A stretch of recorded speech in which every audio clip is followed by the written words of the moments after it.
back, adventurers. My name is Eli, the Game Master, and this is A Good Day to Die. Last time that we spoke, we had done a intro video where we got to meet all of our players, and they talked a little bit about their characters, what they were playing, and what our favorite things about tabletop role-playing games are. Tonight, we are starting the first session of our new homebrew campaign. Woo! Yay! So, without going into too much detail about what everything is about, each one of the characters are going to be introduced in different moments. I'm going to start some of the players off in some spots, some in other spots, and others in kind of a group setting. And so to kind of make things easier, what I think we'll do is as this is happening, I'll have the player just kind of introduce to you all what they look like and what they are doing, rather than me being like, oh, this is so-and-so, he looks like such and such, and blah, blah, blah. And just to be clear, none of the players really have any solid idea of what's going to happen. I've given them kind of a vague understanding of where they're starting at and what all that means, but nothing in extreme detail. So I think and also, I haven't even told them the title of the homebrew campaign that I've made yet. We are going to reveal that tonight. So, unless we have any questions, comments, quotes, jokes, insights, insults. All of the above. All those? No, we have all of those. Who's the BBEG? It's 3 goblins. In a trench coat. Trench coat required. In a trench coat. We will go ahead. Also, I'm going to be dipping in and out of frame periodically. Sorry about that, everyone. We are going to go ahead and just start the session. Buddy, what's Oh, you get comfortable. Yeah. Oh, there we go. Hey guys. Much more cozy. So, first off, we are going to start with Delaney's character. Character. You, that's all you are to us anymore. Character, go ahead and describe your Delaney to everyone. After I recover from that stroke.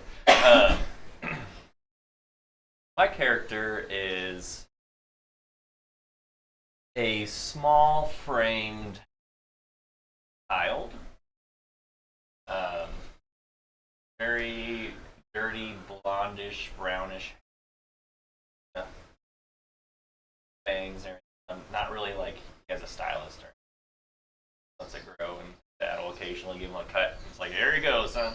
The dad cut. Not quite a bowl cut. Very innocent looking face. You guys will probably see him for the most of the time wearing these glasses. They're rose-colored lenses. He does have some very, very, very faint markings along his cheeks that you kind of have to really pay attention to. Very human in nature, and is very small-framed. Simple, attire, robes. Nothing fancy. And that's young face. Imagine like a young Tom Holland. About what age? He would appear to be around. Got you. So, and his name again? His name to everybody will be Perry. His real name is Perrin, but he goes. Got you. I'll say it. So, Perry, you find yourself standing in front of a window. You're in the castle in the kingdom. You have spent most of your life. You've been outside the castle walls maybe a few times in your life, but your father has been very, very strict about you not leaving the castle without him, or more specifically, just an escort. Right. To make sure when you go, you come back and you don't go anywhere that you're not supposed to. You stand looking outside the window of this castle out into the courtyard, where you see your father standing in wait as a chariot pulls up and the nobleman and his daughter step out to greet him. Your father, being the kind of business, straightforward gentleman that he is, has that emotionless expression as they step out, like he doesn't look happy to see them. It looks more like this is all business. Everything's a formality. Correct. Yeah. He does give a gentle greeting and a bow. The nobleman bows back. They begin to discuss, and as the girl steps out of the chariot, you recognize her as Tessaria. Tessaria and you have spoken a few times in the past, and she's been very interested because you're very close to the same age. To you, she seems just like another highborn, not really much to her that is fun, where you have been more mischievous.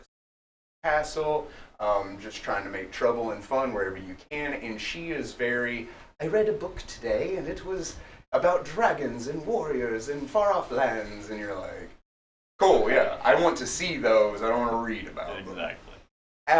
But she is pleasant enough, and she is close to your age. As she steps out of the chariot, you see her turn and look up at you as she gives a very kind of secretive and surprised wave just above the waistline when she makes eye contact. A little like nonchalant. Does a 19 beat your CMD? My CMD? Yes. Oh, yes. It does. So, as you kind of give her that returned wave, right? You feel your glasses suddenly lift off your face as the world is robbed of that rosy color that the glasses provide, and they just kind of off of your face. Standing on a stool next to you is Selv, your halfling friend, who just kind of flip off of your face. He puts your glasses on, and Selv has kind of shaggy brown hair that is mirrored on with the tops of his feet. He is wearing just the kind of clothes that are provided him for him to work in the castle. As he puts your glasses on, he kind of tilts his head and he says, "Perry's got a girlfriend," as he jumps off of the stool. No, I don't. No. Well, he says, looking down at the blonde-headed nobleborn in her blue dress, he says, "Is she your friend? I guess. Is she a girl? As far as I know. Then she's your girlfriend." Uh-huh. Yeah. So you're my boyfriend? He kind of like stops. He goes, "Man, you are popular in the castle," he says, as he kind of, you see your father begin to escort her father off, and she just kind of like gives you another excited wave as she starts to follow her off, right? I kind of do that look like Jim like. Says, "What, you can't be seen without your glasses?" "Oh, come on." He says, "She's like 50 yards away. She can't tell." You know, the last time I didn't see. Right. Down there, he can't see you. Or plus, you could just blame it on me. It's not like... He already does. Whoa, he says. To be fair, he barely likes you. Yeah, but you're a bad influence. Oh, he says, "I'm a bad influence just because I happen to know that Pelram," he holds up a cherry between his middle finger and index finger, "just happened to get a shipment of fresh cherries," as he holds up another one between his ring finger and pinky finger, "in the kitchen, and, you know, he probably wouldn't mind if a couple," he flicks them to you, "go missing." Probably. If father's occupied. Mm-hmm. And like I said, he walks over to a kind of like a shelf, or like a small bookshelf pressed up against the wall.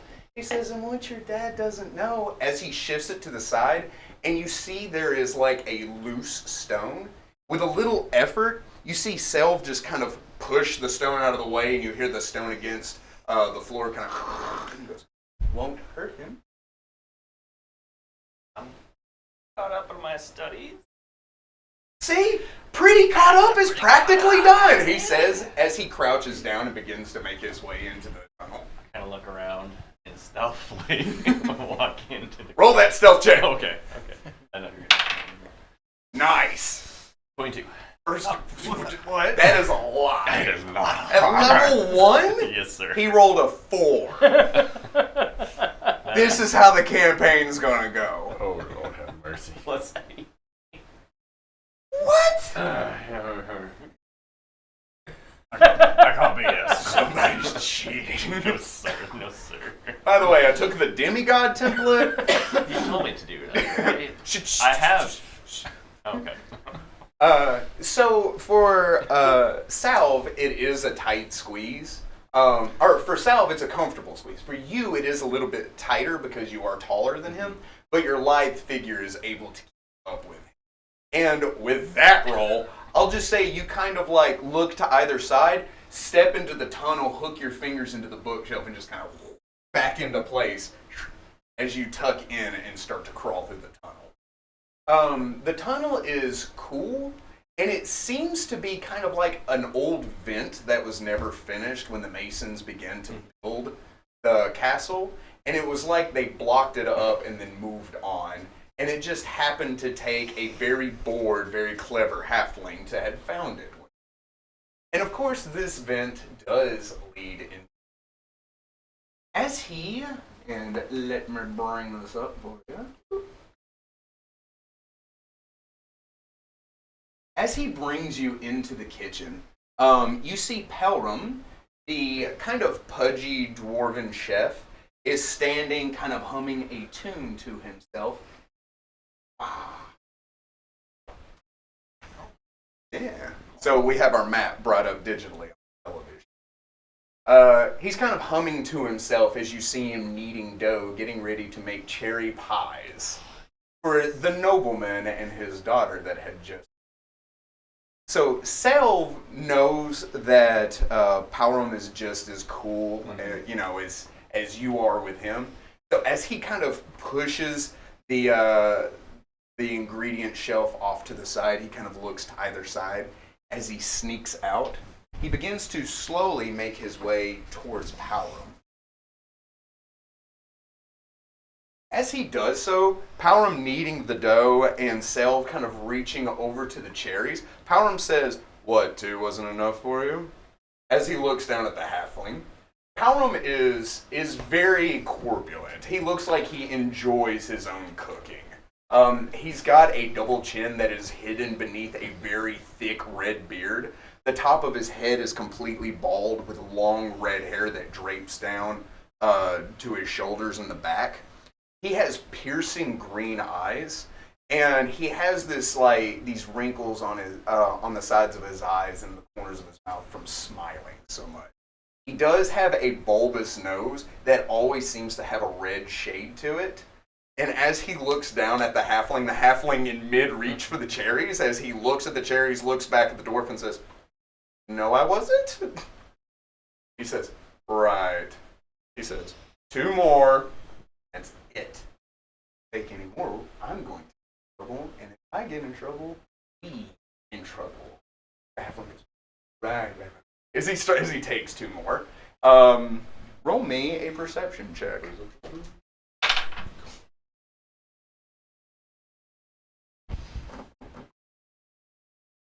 Not as ridiculous.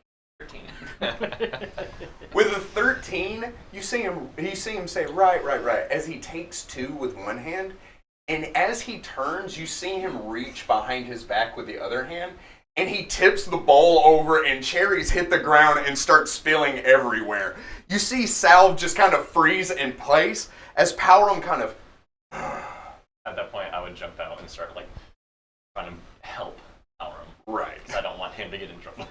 Powram looks down at you and he says, "Oh, Perry, are you here to take some of the cherries as well?" As he starts to kind of gather them up. And offer assistance? He smiles, he says, "My favorite thing about you, Powram, my favorite thing about you, Perry, is," he lays his large hand on your shoulder and you can kind of feel the strength behind it, even though he is just a chef. He says, "You always mix your curiosity with your kindness." He smiles as he holds your shoulder, and he begins to squeeze. You feel this pain kind of start to build up in your shoulder as his touch of kindness becomes a touch of a... You see his piercing green eyes gain a sense of malicious intent as they focus on you, and he begins to shake. The lighting in the kitchen begins to feel cold. Power? You see the veins in his face begin to turn black as this black void washes over his eyes. Power? What do you? What is? I like start hitting his hand and like smacking him, trying. Roll me a strength check. Oh, Lord. That is not good. Not as impressive as your stealth. So I rolled a 7. 5. Oh. So you begin to kind of buckle under his weight. As the lights begin to turn black, just as dark as his eyes, you suddenly wake with a start. Air rushes into your lungs as you sit up and you realize that you were dreaming. It has been a week since the screams had started. It all started with the peasants outside of the castle wall. They locked everything down in quarantine. You could hear them from the castle every day, 7 days, screaming, the commotion. You would see guards leave the castle walls as if to maintain the peace. It never came. You find yourself sitting beneath the window that you were looking out into the courtyard where you saw your friend Caesarea. It is now void. The guards stand watch over the gates. The sky is dark, with the distant sound of thunder echoing.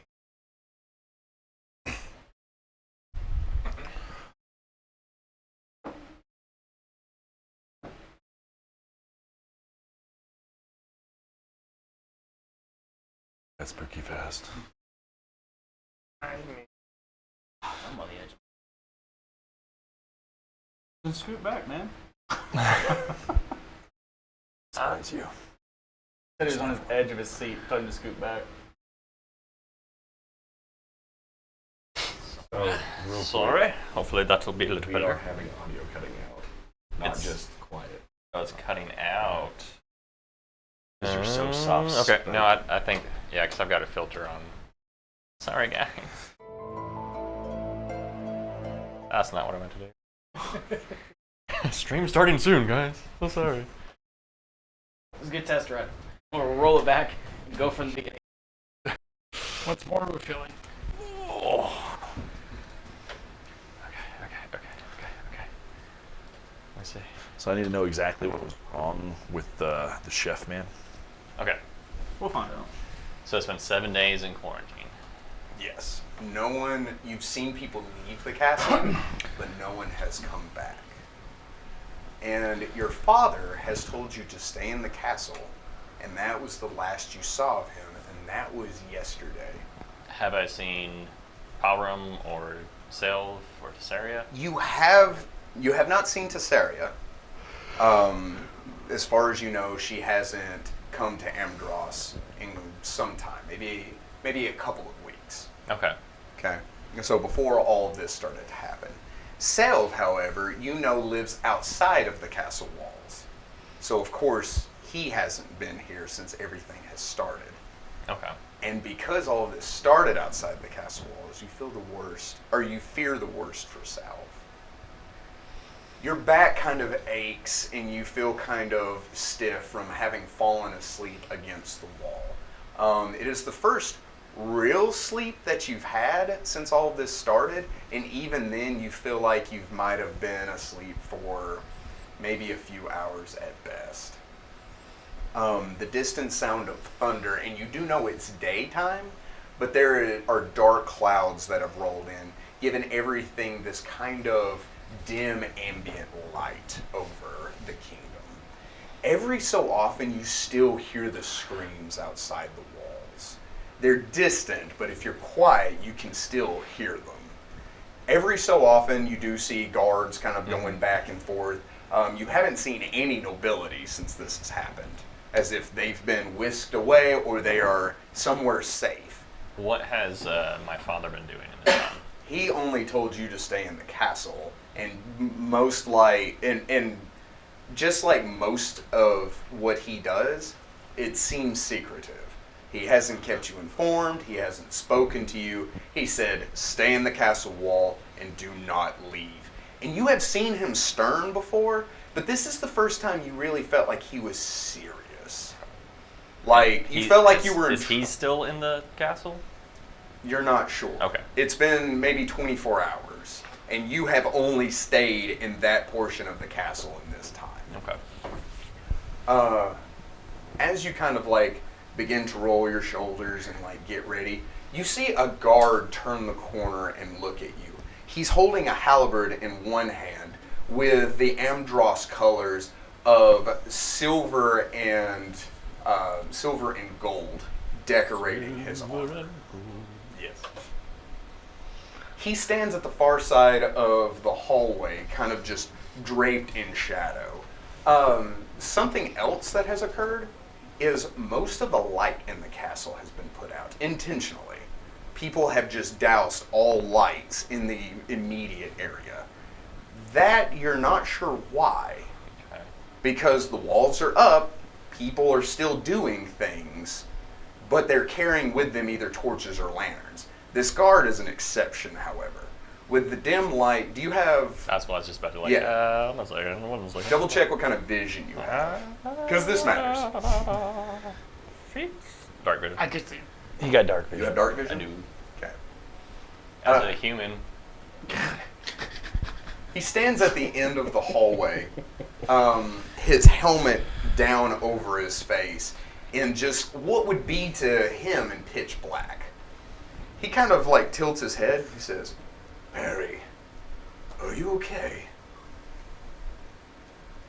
are you okay? Of course I am. Your father sent me to get you, he says as he begins making his way towards you. Sensing that motive. Do that thing. Let's hope it's I as don't. ridiculous as your stealth. 9. No, it's not. this guy's With a 9, something is off. Yeah. You're not sure if it's aggression or if he's being cautious or if he's worried, but something definitely seems off as he begins making his way toward you. He sent you for me? Of course. And where are we going? We're going to meet him. He's in the council room. Now, he hasn't stopped walking this Yeah. whole time. I'm defensive about it, but I'm not. Council room is still in the castle. Okay. He steps up to you. He reaches out for you. Over a 13. Oh, yeah. Yeah. Because he is a trained guard. Yeah. He lays his hand on you, and as he does, it's your nightmare come to life. When you look at his hand and then look up into the helmet, he stares back at you with these pitch black eyes. His skin is pale, and even through his glove, you can feel the chill of his hand, as if a grip of ice. He holds you, and without further explanation, he begins to open his mouth, and you see this black ichor begin to roll down his lips and chin. May I attempt an escape artist check? You may. 20. 20 with the escape artist? Yeah. Does that beat his CMD? Probably not. Hopefully. Hopefully, but probably not. Depends on the level. Start level 5, man. No. I'm sorry, what was it? 20. Yes. Oh. So as he grabs you, you slip out of his grasp. He takes the halberd in both hands as he rears back with this kind of sinister grin on his face. He looks like he truly enjoys what's about to happen. And then suddenly you hear him scream out. He turns around and you see a kitchen knife has been plunged into the back of his shoulder as Powrum has stabbed the guard in the back. In doing so, you see blood shoot out from the wound and spray in a 10-foot area, hitting Powrum in the face, hitting the floor, and up the wall. Powrum screams in pain, and you hear this hissing noise. Roll me a perception check. I'm not rolling too hard. Oh dear God. This got real heavy, real fast. 15. With a 15, you think at first it to be hot, because the way he screams and the sound of this hissing that it's making makes it sound like it's burning, like acid. But when you look, you see like a rime of ice begin to form over the dark ichor as it makes contact with his skin. And you realize it's cold. As the guard drops the halberd, reaching back, trying to grab hold of the blade, but his armor preventing his movement, Powrum gripping his face, he looks at you, he says, "Perry, to the kitchen!" Am I in that same hallway where there's Yeah, I do that thing. I move the thing as fast as I can. All right. So as you begin to make your way through the tunnel, it would put you out here. Okay. Also, that is more the lighting. Ooh, okay. I like it. So, what do you do? And because of how small the tunnel is, you know they can't pursue you. Right. Would I know the quickest way to our chambers? Like my father's chambers? The quickest way to your father's chambers would definitely be through these double doors. Would it lead me right back out to where they were, or no? Yes and no. If you step directly out into the hallway to the right and around the corner is where all of this is So taking like over place. here-ish. Okay. Yeah. But if I go left, it'd be to my father's chambers. Correct. I will attempt that. Okay. I can move 30 feet. As you begin to make your way, 30, and then, of course, next round, about 12 seconds later, you hear footsteps coming down the hallway, and it sounds like they're rushing towards the door, almost in a panic. Can I use a perception to try to figure out Discern? whose or what? The weight of the footsteps? I'm going to say the DC of that, to tell if it's armored or not, is 15, and I'm going to say listening through the wall is going to give you a -5. Oh, I would have had it. So the 15, so But -5. yeah. So you're Okay. unable to tell if it's armored or not. You just hear somebody booking. If I had the time, then I would dive under the prep table and hide. Scurry scamper. Yes, you can do that in your next round. Okay. With a 28. 28 to remain invisible. Being small is really good for my dex. Are you a small creature? And for some other Human. I assume you're not actually on the ground under the table. You're hanging from On the the bottom of the style. Like a chewed piece of gum. You're just like, I am the table. the table has eyes. You're just like. As you slide beneath the table, you hear them coming. You slide beneath the table. The doors burst open, bringing with them a cold and bitter wind. As the doors burst open, all doors open inward into a room. As they open up, you see Powrum step into the room. He's holding his face and he's breathing heavy. He turns around and he shuts and bars the door. Shutting the door, you hear the loud of him locking it, and you hear the jingle of keys as in desperation he begins to cough. He looks around. Barry, are you in here? I'm hesitant because of the nightmares. Okay. Just that was the trying to put myself in the body of a child and thinking like mentally I might be too scared in this moment to speak up. So I'm gonna wait a few minutes and see what happens. He steps into the room. Barry, my boy, I know you're in here. Come on out. He begins to look from side to side. Come on. The guard's gone. We'll find your father. I'll get you out of here, he says. As he starts walking over to the cabinet that you had just come out of, and he like tilts and he looks down.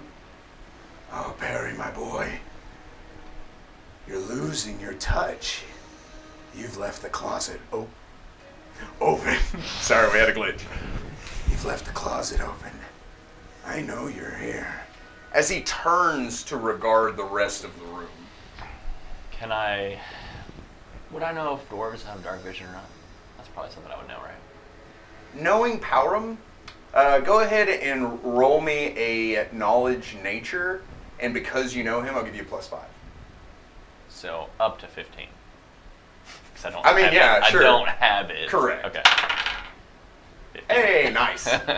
Yes, you do know Powram can see in the dark. Okay. So you both are on equal playing field Yeah. right now. I would like to peek out and try to look at what his face looks like. All right. Since you are peeking out, I need you to roll me another stealth. However, you do have full coverage. I'm going to give you another +5 to that. Not 20. Woo! Where's that 20 of the session? So you slide between the slits of the boards of the table, just kind of like a transparent piece of paper, and you're just kind of like looking around. Just take my eyes out. You just- as you look, he's wiping at his eye, and you see his eyes are starting to turn that black. The whites of his eyes are almost completely encompassed, and that like sizzling kind of frost burn on his face looks like it's teeming with that black ichor, like it's seeping into his skin. Now, something that you note about it with that nat 20 you just rolled is typically like with ink. You know how like ink looks just as black as it can be, but when you wash it over a surface, it gives kind of a lighter tint to where it is run thin? This doesn't do that. This like ichor that's rolling over his face stays that thick, viscous black, no matter where it is, whether it's in his beard, run thin of his skin, and even as he rubs at it. You see it roll over his hand, but it never leaves his face.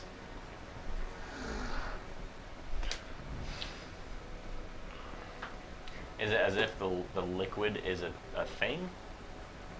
Would it be a dungeoneering thing? That would be, we'll call that knowledge the planes. Do you have I don't that? think so. I think my studies Oh, were only in dungeoneering and local matters. That's all Daddy thought to teach me. Yep. He's like, here's these fun books with creatures in it. Mhm. It wasn't just fun reading. It was you need to know everything about them. Oh, yeah. Yeah. It was not fun. Correct. So he begins to make his way into the room. I just stay quiet as I can. He walks past you and he stands in the baking area. As he does so, he grabs hold of the table and he flips it, shifting it over to one side and scattering all the contents thereon onto the floor. He does so, and this is a heavy wooden table, he does so with one hand. You know Powram to be strong, But not that. but not that strong. Are there any other exits in this building? So there's the door that's barred. There's the door that's barred, and there's the cabinet that you came from. But he didn't move it back, though. He No. didn't seal it. He spins in place when he realizes you are not there, and he looks to this side of the room. I'm going to prepare to run into that little hole, Mm-hmm. depending on which table he decides to flip next. If I got lucky or not. Oh no, I did not get lucky. Oh no. He grabs the table that you're under and he flips it, sending you crashing to the ground and sliding to a stop. He kind of tilts his head looking down at you and he says, "Perry, you look surprised to see me. I'm your friend. I saved your life." No, you're not my friend. You're sick. Calderon, you're sick. There's something wrong. No, Perry. I'm No. like trying to like scoot back. And I need you to roll me an initiative. Oh no. I don't have any No. weapons or anything. Nope. However, Or armor. you are in a kitchen. I have nothing on my person, by the way. Fireball. Just literally everywhere. Where is that? Initiative, okay.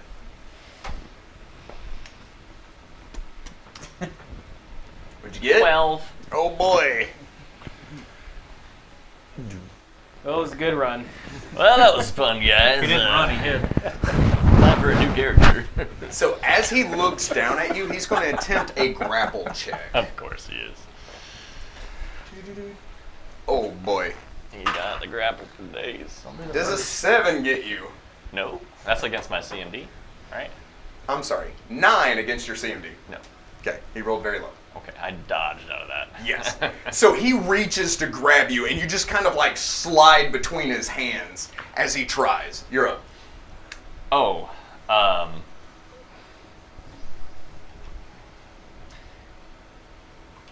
I would just try to run for the. I don't have any combat expertise. I don't know how to disengage. I don't know anything about that. So I'm going to run for the.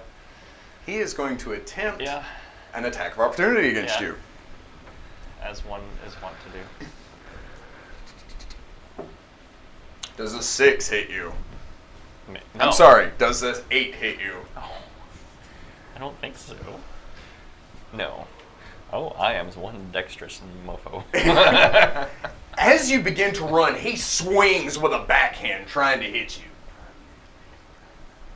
You're able to get boom, Can or I you can double double move? move, but it'll be a action to be able to slide into the hole. Can I acrobatics into it? Can I dive? Well, with a double move, you don't have a standard in acrobatics. I would argue it's a standard action. With one move, can I move my 30 and then dive as my standard? Roll my acrobatics No. to slide. Why not? I don't think that's a thing that do. You can take 2 move actions. You Yes, can replace your but- speed. Correct, but to crawl into the hole is a standard action. Is But what to I'm dive saying. into the hole. And no, we're not doing that. No? No. I think it's the same thing, pretty much. Diving in, crawling. But it's like opening a door. Door is a standard action. Yeah. So like to stop his forward motion and to get down to crawl in, because I did state it was a tight squeeze. For most people, but not me. For most people, but not for Self, your halfling companion. So even if there's no way to take a On your next turn. half my movement to crawl, On your next action, you can. I feel like story shenanigans are happening here. If you want to crawl in the tunnel, I'll let you crawl in the tunnel. No. But I'm going to say nah. Okay. I feel like blood is afoot. Of course it is. But you also didn't get pimp slapped by a dwarf. So there's that. There's that. I would die. I do not have HP. Sorry. I can't help it.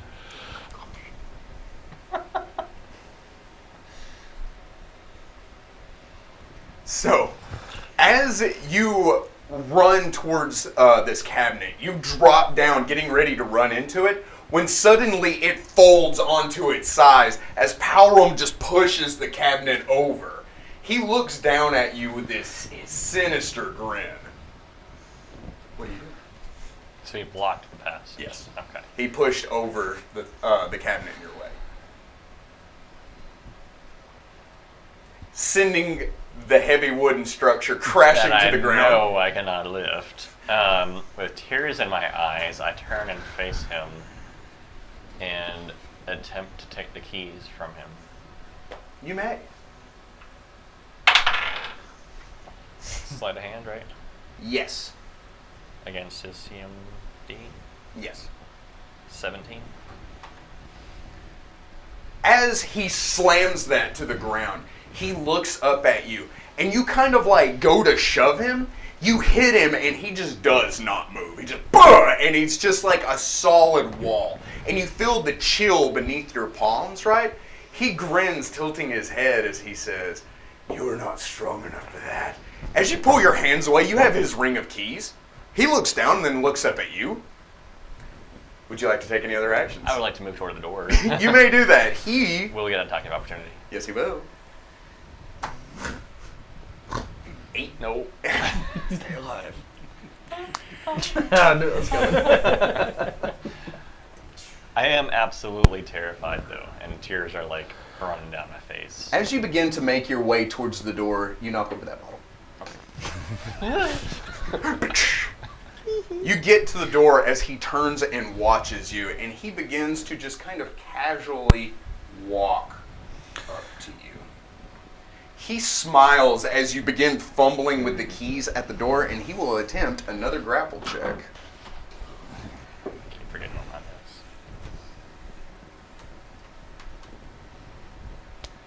Do you just want to say it gets me? It jingles and jangles. Oh. No, Well, I'm just kidding. we're rolling. I know. What is it? 16. Yeah, it gets me. Mine's not very high. That's why I was like, I mean, there's... So he reaches out and he seizes you by the... I'll say he just grabs you by the back of the neck. You are only a little shorter than him, not by like a whole lot. But when he grabs you by the back of the neck, it feels like the weight of the world has locked onto you. And you feel that same chilling sensation run down your back. What would you like to do? Still crying, as a child would. I would have to try another escape artist, some shape, form, or fashion. That's really the only thing I can do is try to like knock behind me or something. I don't know. He can grab you, but you're a ferret. Can I have my ferret unlock the door? No, he doesn't have. You don't have a ferret. I do. No, you don't. Oh, ferret. Is his name Phineas? No. Copyright. Copyright. It's a copyrighted name. Escape artist with a 27. Good gracious. Or 16.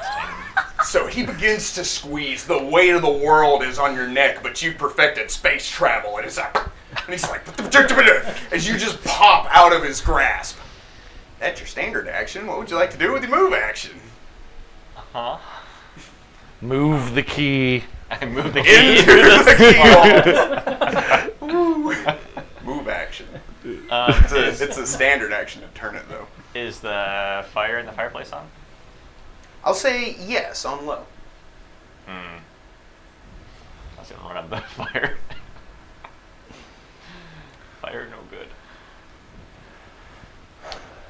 Is there any sort of dumbwaiter or anything in this room? No. Oh, I did not add that to the map. Okay, it's a little hard to see from here. That's all. I got you, Dom. Yeah, you Let me see what else I've got. Sorry, guys. Sorry, viewers. I know this is flattering. Oh. Hello. Teenage Mutant. Oh. I'm sure that's fine to say. I would Use your move turtle power. to my kids got me this for Fowler's Day. Oh, if he can't have a ferret, we can have a turtle. I just Get him! Turtle. It's a snapping turtle. in desperation. Ernest goes to camp style. Ah! I would move toward his cutlery. Ooh. There, just I think by that table, unless it's There on is the floor. yes, that table's on the floor, and the knife, I would say, is on the other side. There is also a knife on this table. And there is a knife on that table. Let me go toward the one on the floor. Okay? You know what that does? I do. Dash, dash, dash. Okay, so you head for the one on the floor. And I will say you were able to get there. Yeah, I can't pick it up yet. Correct. I don't understand that yet. And I wouldn't even know how to use it. Instead, Just hold it still and just move. As you kind of slide to the ground, he takes a step forward, blocking essentially that kind of quadrant of the room. Yeah. As he tilts his head, he cannot see you. The table is in the way. So you're hiding behind that table right now. He says, "Come on, little Perry. Let's see it. Come on. You can't hide from me." Your turn. I will pick up the knife, Sweet. move to the other side of the table. It's still where he can't see me. And stealth. You may. You were getting negatives, by the way. Because I'm being somewhat observed. Yes.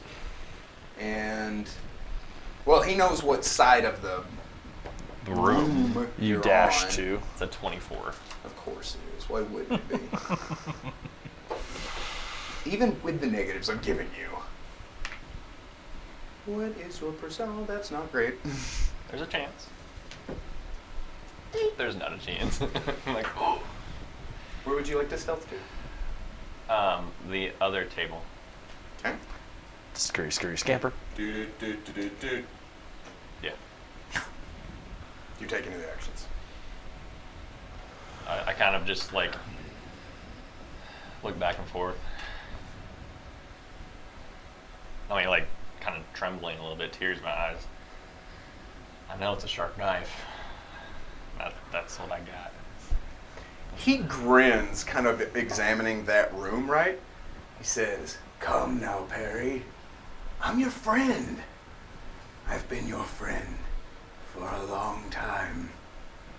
Come out so I can twist that head on your shoulders until it pops off." Suddenly, the room echoes out, and you hear this as you see this blue sigil appear on the wall and the lock unlocks. The door flies open as you see Powrum turn towards the door, and you see 3 little motes of light shoot into the room, striking Powrum in the face, chest, and stomach, blowing portions of him off as they and he drops to the ground, motionless and lifeless. That black ichor seems to kind of roll out from him, and you see it like freeze the floor with that rime of ice, and then it quickly begins to dry and fade away, leaving kind of this soot-like residue behind as it does. Your father steps into the room. His hair is immaculately cut. He is immaculately well-groomed. He has a mustache and goatee with a bit of gray in it, and gray running down the sides from his temples. He is wearing blues and golds. His coat drops down to about his ankles in that kind of traditional wizard garb. It opens up into this nobleman-like attire that he wears beneath it, with rings on his fingers, boots on his feet. And you know everything he wears was incredibly expensive. And you just kind of always assume that he has like ostentatious, is that the word? Taste? What's the word, Amos? Is it ostentatious? Ostentatious. Ostentatious, thank you. This ostentatious taste in clothing. As he steps into the room, he's breathing heavy, and you see that same ichor is speckling his coat. He looks around. "Perry!" I jump out, toss the knife to the side, and run to him like I've wanted to embrace him my entire life, hoping for something back. He holds out his hand. He says, "Don't get near me. Father, what's... We don't have time." He says, "You need to listen to everything I have to say right now. This is the most important moment of your life, Perry." You see his eyes begin to turn black. No. He takes his satchel off, and he kind of like throws it across the floor to you, like covering that distance, and he doesn't want to get any closer to you. He says, "Listen, you need to go to Drimport.